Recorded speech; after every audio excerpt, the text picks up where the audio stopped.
Hey, Jody here. So let's read a letter from Camp Hulen, Texas.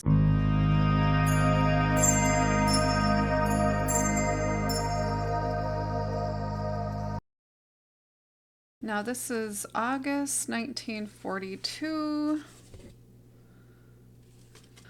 Okay, dear sis and bro, and this is Monday the 17th of August 1942.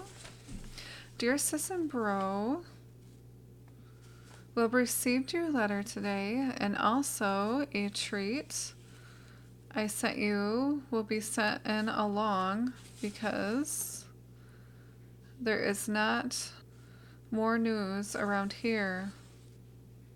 As usual, only then called in our rifles. So don't know why or what for.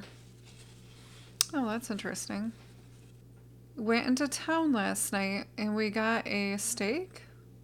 Really nice. So I guess I won't go into town until after Friday. Lost some money in a poker game, so have to live cheap the rest of the month. Oh my goodness. Oh my goodness. Oh, no.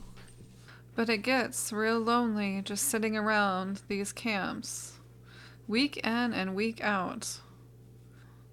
But the towns are just as bad.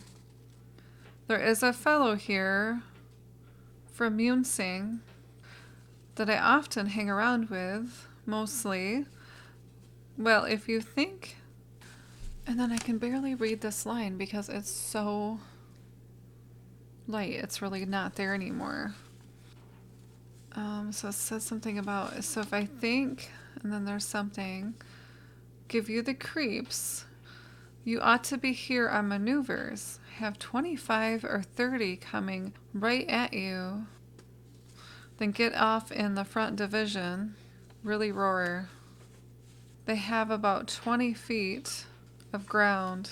Well, I guess that is about all. I'll have to write soon. I'm pretty wore out. Love, Sunny. And some of these are really light, so you cannot really see them that good. Most of the gist, it was really hard to read this one. Well, I hope you enjoyed that little letter, everybody. Bye.